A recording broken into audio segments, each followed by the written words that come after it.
Good evening, ladies and gentlemen. Welcome along to this special electors meeting, which I declare open. And in doing so, I acknowledge this is Wardani Noongar Budja, and I pay my respects to elders past, present and emerging. Councillors Steele and Brown, our apologies for tonight.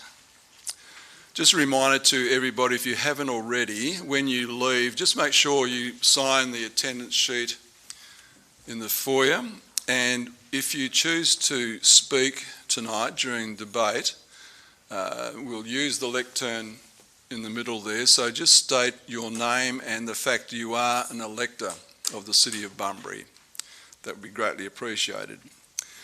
So the purpose of tonight's special electors meeting is to discuss a proposal that Council undertake public consultation for the purpose of demonstrating the $40 million cultural precinct is a viable project and well supported by City of Bunbury ratepayers and residents.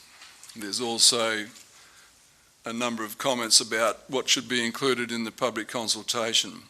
So at this stage, I'm going to invite the petitioner to come along and address the meeting. So, Mrs. Quain.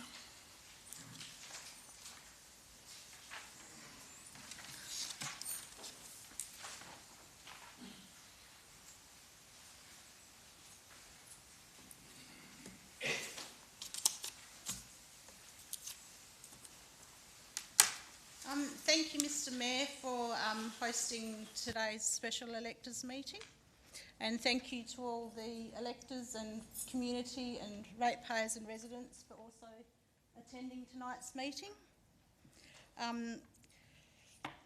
Thank you for inviting me to speak. I understand that there's a few questions from the gallery. Can I please seek your approval for the gallery to ask questions for you to answer?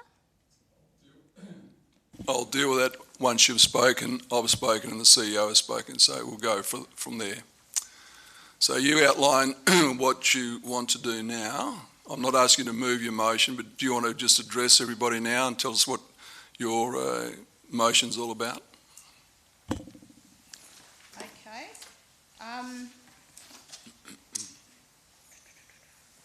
Okay, I have a two-part motion that I want to propose to move. The first part is Council undertake public consultation for the purpose of demonstrating that the $40 million cultural precinct is a viable project and well supported by the City of Bunbury ratepayers and residents. Part two of the motion is that public consultation include the site selection. Is this site the best option for the cultural precinct? B, outcome of parking and traffic review undertaken, including closures and number of parking bays provided in the plan. Project costs and budget consideration. Demonstrate the level of state and federal funding support.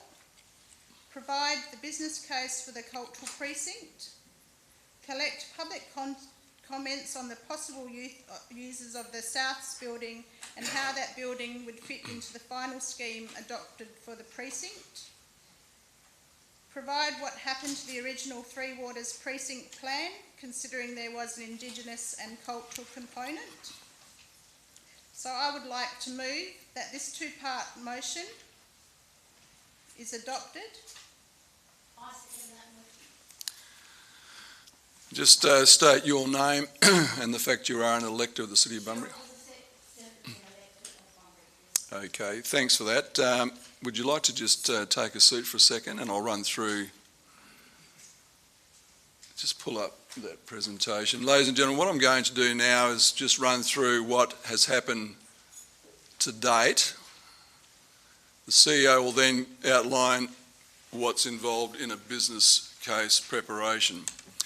So in November 2015, there was an informal online survey to gauge ideas on what development the community would like to see on the site. On the 24th of March 2016, there was a community meeting held at the City Council. 65 people attended that forum, including myself, Councillors McCleary, Warnock, Cook and Kelly. The meeting invited suggestions for the precinct and based on the comments, a discussion paper was prepared and circulated as a community survey. That survey was circulated and advertised via the City Facebook, Twitter, household panel, e-newsletter. There are also media releases distributed to all print and broadcast media, and the survey ran from the 25th of March 2016 to the 22nd of April 2016. 83 responses were received to that survey, 55 in support of developing the precinct, 14 were opposed to it, and 14 were unsure. On the 12th of July 2016, Council considered the survey report and resolved 8 votes to 4 to proceed with consolidating land and inviting tenders to prepare concept plans. On the 4th of April 2017, Council resolved 8-5 to accept a tender by Bollig Design Group to prepare concepts for the precinct. On the 11th of July 2017, Council resolved 11-1 to confirm elements of the precinct, including developing a placemaking and activation strategy and business cases for commercial retail and car parking, including private-public partnership. On the 13th of November 2018, Council resolved 12 votes to nil to endorse a preparation of a business case for a civic cultural precinct. That business case preparation is underway, and I'll now invite the CEO to outline what's involved in that business case process. Thank you, Mr. Mayor.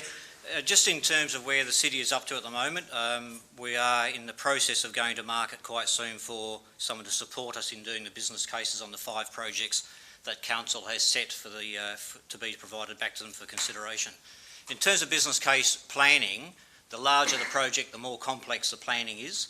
And in terms of business case for a precinct, and I'll use the Civic and Cultural Precinct as an example, there's a number of preliminary elements that need to be undertaken prior to a business case being completed. And that includes the land use and the precinct planning.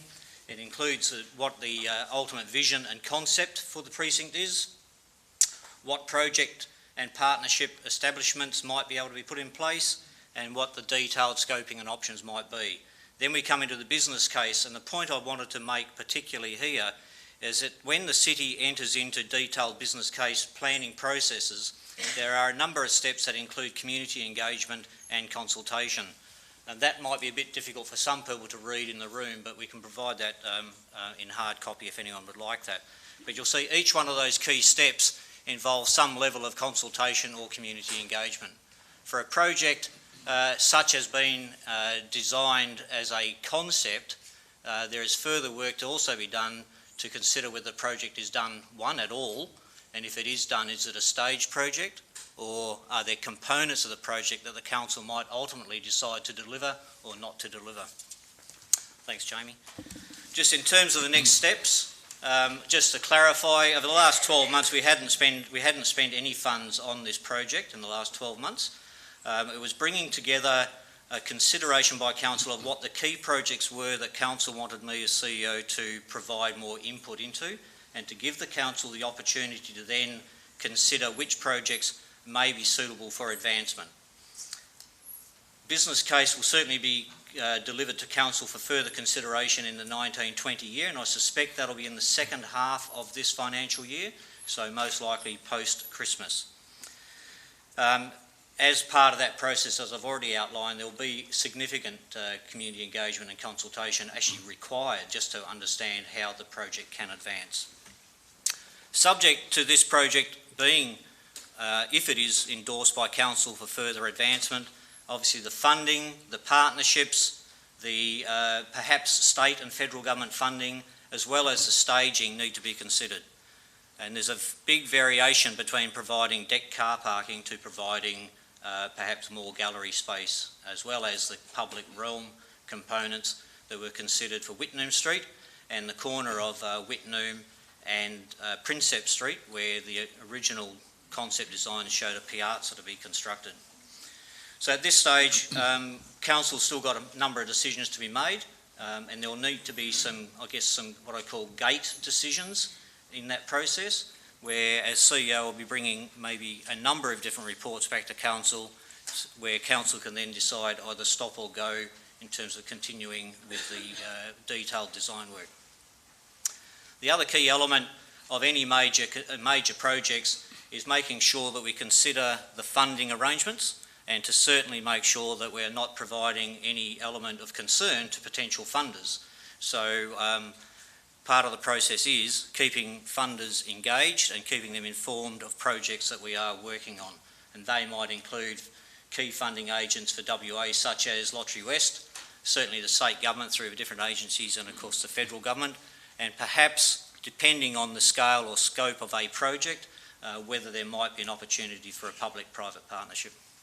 I'll leave it there, Mr. Mayor. Thank you, Ms. CEO. So, Mrs. Quain, would you please come forward and speak to your motion? Mr. Mayor, point of order, if I may. Councillor Kelly.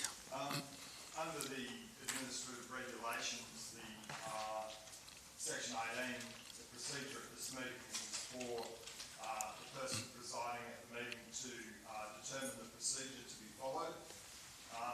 Mrs. Quain asked whether or not questions could be asked, and I'm just wondering if you could outline when those questions would be permitted, given that having had that presentation, some of those questions may be pertinent to the presentation.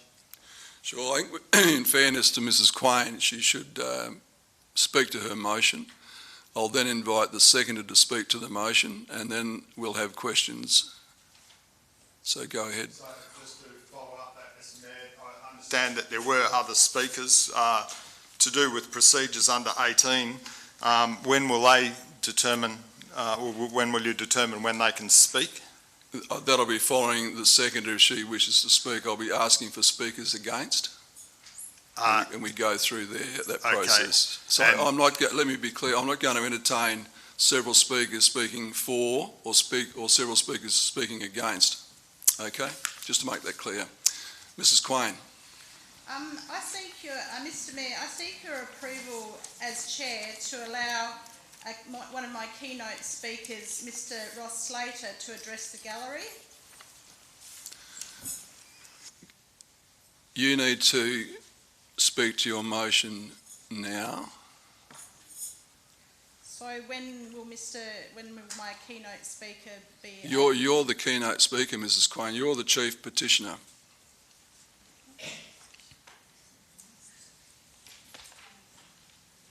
Okay. Sorry, question please, Mr. Mayor. I will stand. Mr. Mayor, when we've had other electors meetings, we haven't followed this format, so I'm a little bit concerned that we're getting really formal and treating it as a council meeting and not as a meeting for the electors. Yeah, thank you for that, Councillor McCreary. Carry on. Okay, I'm speaking for the motion. So after talking to my community, it became very aware that many have no idea about this major $40 million project planned for our CBD. Those that did know about it had various concerns. Therefore, I felt the need to request a special meeting of electors to give the community the opportunity to discuss and raise a motion for council to consider. I ask, is this a community-driven project with adequate public consultation to demonstrate the real need? What was the origin of this project, and did the original business case include a needs analysis? I am concerned that results and officer recommendations from the City of Bunbury CBD Planning Consultation Report, September 2018, had results that were very questionable. E.g., 67 comments, 41% in support of the project. 4.1% in support of the project. The vast majority of comments were not in support of the project, either its proposed location, its proposed design, or in its entirety. I'm keen to find out why Council has endorsed over $200,000 expenditure when key officers' recommendation moving forward were that Council seriously reconsider the Civic and Cultural Precinct project in its current location, form and projected expenditure. $65,000 was allocated in the 2018-19 budget for traffic and parking review undertaken.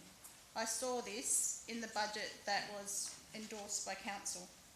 The community is concerned that Council may be planning to close Whitnum Street, plus lose much needed parking to make way for the precinct.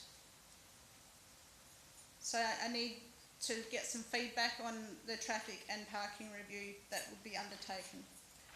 I have found these expense items listed in the City of Bunbury budgets. The 2019-20 budget, $154,323 was allocated to develop a detailed design for a cultural precinct. In the 2018-19 budget, $35,409 concept plans for the cultural precinct, plus the $65,000 to undertake the parking and traffic review in connection with the cultural precinct. 2017-18 budget, there was funding completed for completed plans and business case. So I'm asking for the electors to please think favourably when we discuss this motion, and I seek your support. Thank you. Thank you. Mrs. Kozisek, do you wish to speak?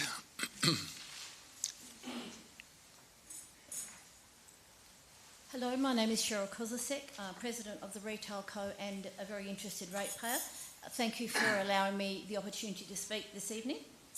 I have several questions regarding the public consultation process for the proposed civil and cultural precinct. I was an attendee at the CBD planning consultation that was held at Breck on 18th of July 2018, and I have with me a copy of the report from that evening and the several other avenues that were used to collect the community's feedback. I say community because this was aimed at the Greater Bunbury region with a population of approximately 81,000 people. The report uses the figure of 1,788 as the number of people engaged in some way in the consultation process. In particular, on page 5, the report states that 67 comments were made in regard, in particular, to the civic and cultural precinct. The ranking of choice is as follows from those comments. Different location, 36%. Different design, 11%. Youth precinct, 11%. Against the project, 7.4%. Open space for activation, 6.4%. Indigenous culture, 5.7%. In support of the project, 4.1%. Now this works out, if we're taking that from those 67 people that were engaged, that's 0.94 of one person that was in support of that process for the civic and cultural precinct. I don't think that that's a go-ahead from anybody, quite frankly. Even if we use the overall number of engagements, which were about all sorts of other things, and in particular at that time we were talking about the parking precinct and that process, of 1,788 people that were engaged in the whole process of consultation, that still only equates to 73 people actually thinking that this was a great idea. Now, Bunbury itself has a voter base of about 20,000 and a ratepayer base of approximately 16,500. Greater Bunbury, as I said, 81,000. My question is, why is it that when the key comments were bring the train station back into city, that was number one item on that list of things that people wanted? Reinstatement of the back beach bars, that was number 2. Number 3 was the extension of sport playing courts. Now, if we all read last week's paper, this reported extremely well on the subject that we were going to be short $44 million if we were going to spend money on an upgrade. It obviously came in as number 3. Number 4 was the creation of an artificial reef, which I can thankfully say is happening, and thank you very much for everybody that approved that. Yes. Now, the officer's key recommendations, which are on page 7 of the report, as I have got a copy of that here if anybody needs to read it, and I quote, that Council seriously reconsider the civic and cultural precinct project both in its current location, form and projected expenditure. So why has Council commissioned a $200,000 report on a project that seems to have very little support? And at what point did the community say yes to this? And why did the city decide to prioritise an item that the community was clearly not in support of over, say, a back beach saltwater pool, which would bring tourists into Bunbury by the thousands. I understand that the train station may need a hefty input from both state and federal government, but the much-loved idea of a back beach saltwater pool has never been considered for a detailed expenditure analysis, and I really think that's something we should be looking at. Other things that needs huge consideration is our senior citizen centre has to beg for money every single year to get by. The Bunbury Soup Van gets no support from the city, and yet we're prepared to spend all this money on a project that definitely does not have the tick of approval from the average person in Bunbury. Thank you very much. Thank you.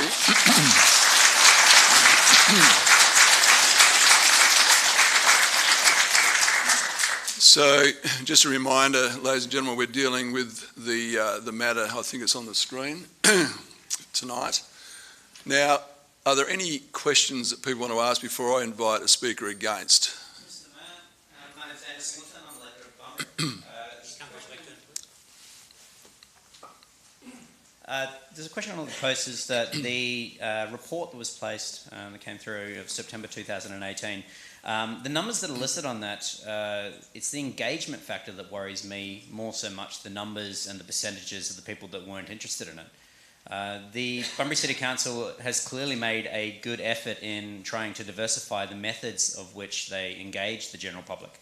But my concern is that the general public does not engage back and give a quality response for both council members and anyone that else is involved for these reports to actually gauge any form of realistic view. So my question to the Mayor would be, is there any other methods that are currently being undertaken outside the realms of the 9 other topics that have been tried, including Facebook, Twitter and other things, that may possibly be a better engagement to get a response back from the general community on any topic, not just this one alone? Sure. No, thanks for the question. We have used a software called Social Pinpoint. I might invite the CEO to respond to that question. We do constantly seek to improve the way we communicate. We want that two-way process. But Social Point seems to be working reasonably well at the moment, but I'll ask the CEO to outline any other methods that we have of engaging with our community. Yeah, thank you, Mr. Mayor. It's a problem for, I think, not only this local government, but lots of local governments about how to connect with our communities. Certainly, it wasn't that long ago local governments used to only consult, not engage, and I think we are trying to be better at engaging with our community. The areas that have been used in the past, besides public meetings or town hall type meetings, focus group meetings, and then the use of social media, use of printed media, all have their part to play. More recently, we have been using the Social Pinpoint tool. That's probably better equipped really for, I guess, geographic location type projects. But notwithstanding that, it's another element that people can actually jump on at any time of the day or night, not have to turn up to a 5:30 or a 6 o'clock meeting, but have their say. If anyone's got the perfect recipe for community engagement that's going to guarantee us a very substantial input from our whole community, come and talk to me, because we keep trying lots of different methodologies. We have success with different projects, with different parts of our community, but I think we do struggle overall, and we're happy to try new things. If anyone's got any good ideas, we're open to listening to those ideas. Thank you. Further questions?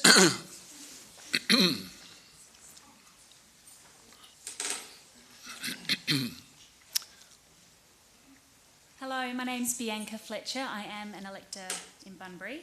Thank you for taking my question. I just wonder, given the seeming decline from my younger, vibrant years as a community arts participant in Bunbury, we're talking 20 years ago now since I was involved as a teenager. Yes, I'm still that young, thank you. Look, it would seem to me as now a grown-up, an outsider, that community arts programs are falling by the by. We have a wonderful regional art gallery that has fantastic opportunities for certainly very legitimate artists. We have a rec that gets world-renowned performances to come into our community, which sadly seem at times to struggle to sell, which is just devastating, I'm sure, for the longer term for Bunbury in terms of attracting future programs. I just wonder what consideration has been given, if any, for the tenancy arrangements for this precinct. We've talked about funding, I imagine, in terms of infrastructure building, but when we are seeing the City of Bunbury try to pull funding back from BREC and to let BREC stand on its own in terms of its own capital investment, and that makes sense while it's, you know, viable and making money. My concern is that if the city is looking to be a landlord of a cultural and civic precinct, the community arts programs, where the real value for community comes from, in my view, and I like to think I'm a product of that, community arts is not commercially viable. So they are not likely to be tenants in this cultural and civic precinct. So I wonder, how does the city see itself contributing in a financial way to bring programs to this precinct? Sure. Because we can build an empire, we can build a gorgeous building, and there's no doubt it will be a feather in the cap of the city, and certainly a legacy for the people who get it to happen, and I appreciate that. But what I'm really longing for is to see that true community engagement, and it must come from programs. We have spaces to host this stuff already. We have an art gallery, we have a BREC that it would appear to me is underutilised and is not really accessible despite the upgrades and the introduction of the Cube and all those new rehearsal spaces. It's not an economically viable for community programs. So I would like to know your consideration for the tenancy structure and the costing you imagine. Okay. Thanks. Thank you, Bianca. So the points you've raised would be part of the business case preparation, and really I'd encourage you and others in the audience and anyone who's not here to have input and suggestions on how the city might be able to achieve those outcomes. But just very quickly, and I want to keep coming back to the core issue here tonight, the community of Bunbury supports BREC to the tune of $420,000 cash each year, and we've committed to continue doing that for the next 5 years. The city community also takes care of the loan repayments of BREC, and I was very pleased to see, I think in today's paper, that Lottery West provided a grant of over $100,000 to assist BREC as well. And in addition to that, you might have noticed the Stirling Street Arts Centre reconstruction is underway. So the city, the community of Bunbury, has agreed to fund that to the tune of $1.5 million in loan funding. And and Stirling Street Arts Centre also receives, I think it's around $60,000 a year, David? Yeah, about $60,000 cash a year to help operationally. So you are funding these things today. We can always do, capital as well as operations. We do that, and we'll continue to do that. There's another question at the back there. Yes, sir. Mr. Mayor, thank you for allowing me to speak. My name is James Searle. I am a constituent of Bunbury. I would like to know how much money the council has spent on the South building since it was purchased. Thank you. CEO? Yeah, thank you, Mr. Mayor. At this stage, the expenditure has been very, very minimal, and I'm talking about a couple of $1,000s. So the city did have a budget account for around about $150,000 to upgrade the toilet facilities and to upgrade the exit doors. But that's always been held, I guess, in abeyance, depending on whether we're able to get a commercial tenant in the property. At this stage, we're having discussions with a group of people who are perhaps interested in using the building to activate part of the CBD. Not at liberty at this stage to provide any more details on that. Sorry. Yep. Yes.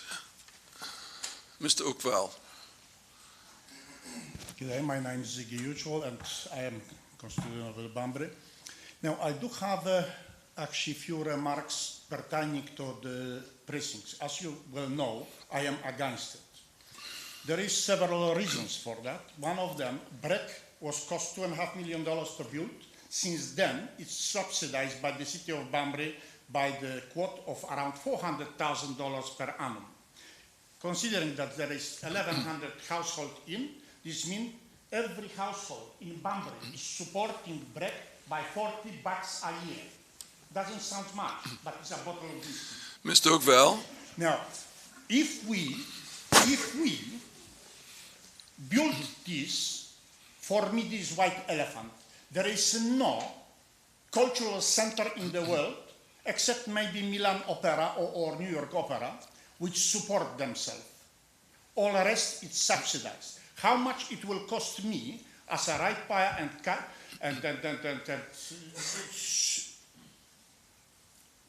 ratepayer in this city to support bread. Now, how many people will be in attendance? We have previous election going back, that water park will be on every one of your mouth. We will build, you know, Sky Park and everything. At the risk of being criticised for interrupting you, do you have a question? That was the question. Okay. Where the money will come from? Council does not have a money. Council have only my money. Thank you.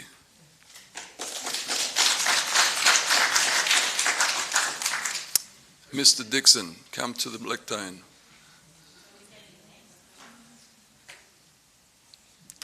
Mr. Mayor, yes, I'm a ratepayer of Bunbury, I think 4 times over, so I help pay $160 odd bucks towards that, no worries, mate, for that $40 each.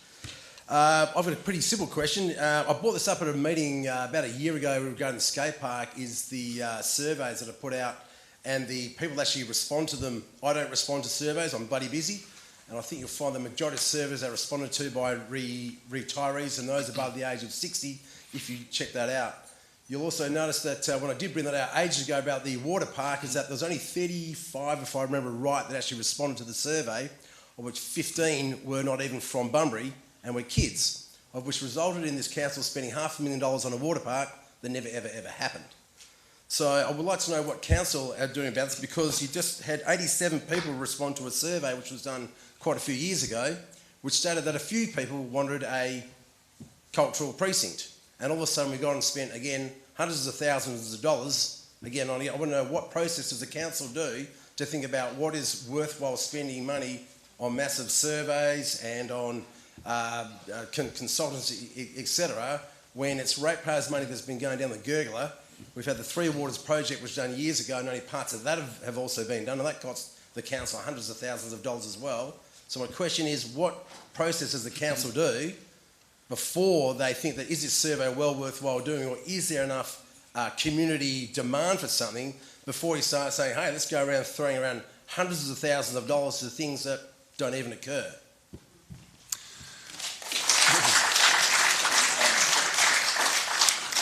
Yeah, thanks for the questions. I outlined at the beginning of this discussion what decisions have been made by the elected council, elected by the community of Bunbury to represent their views. So we've made those calls, and we're at that stage now where a business case is being developed.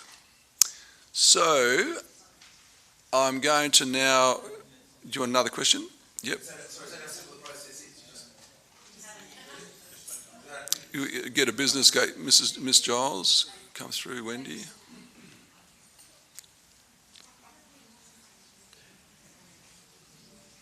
Thank you, Mr Mayor. My name is Wendy Giles and I'm a ratepayer of Bunbury.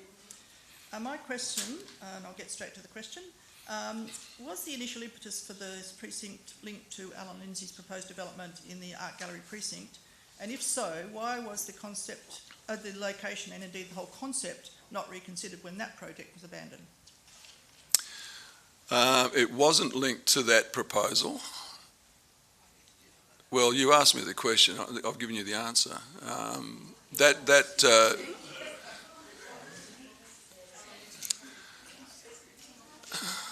Yeah, it's pretty easy. The proposal was behind the call centre, from memory, but the actual civic cultural precinct was not going to be part of that. It was going to be not linked to it. It was going to be separate to it. Well, it's going to be within walking distance of that, that's for sure. but that didn't occur, so we're now dealing with this matter before us. So, ladies and gentlemen, at this stage, I'm going to ask, is there a speaker against? You'll have another chance. Is there a speaker against this? What I'll do, I'll invite Ms Quain to come forward and close the debate, so you can come forward now and speak on any of the matters that have been raised.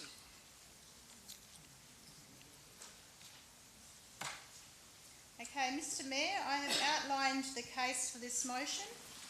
In my closing remarks, I would just like to say this is a very important concern for our city, our ratepayers, our residents and our community. And I ask the councillors, when this motion comes on the agenda, to please seriously consider what the electors are wanting. Those speaking against, which we didn't appear to have any, I ask the gallery and all attending to please support this motion. Thank you. Thank you. I'll now put that motion. All in favour, please indicate. Just show your hands. Those against? That's carried. Thank you very much. So what happens from here? This matter will be considered by the next available council meeting if the officers can prepare a report ahead of next Tuesday. If not, it'll be considered the fortnight after. So it'll be, if not next Tuesday's council meeting, it'll be the one after. More likely, okay. It's with the CEO to determine and his executives. So, ladies and gentlemen, thank you very much for attending tonight. I declare this meeting closed. I'm closing the meeting at 6:36. No, I don't. I don't have that. 6:36, we're closed. Thank you. Show me that, Mr. Kelly. Just happens to be the agenda. At this point in proceedings, electors are given the opportunity to move second motions relating to the topic of the meeting. This meeting can't close it without finishing the agenda. Well, hang on. Mr. Kelly, sorry. I'll move that the presiding members' ruling be disagreed with. I'll second that. I'll close the meeting. Well, hang on a minute, Mr. Mayor. Mr. Mayor, he raised the issue before you closed the meeting. Councillor Kelly raised the issue before you closed the meeting. You cannot close it when a councillor has raised that issue. And it is part of the printed agenda. You can't close it on halfway through an agenda. Well, to my advice to the call another meeting.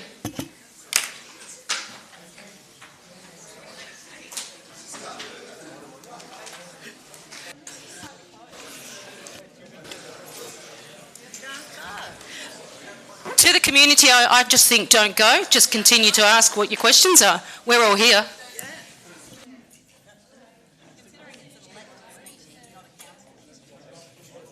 Just for clarification, if I can,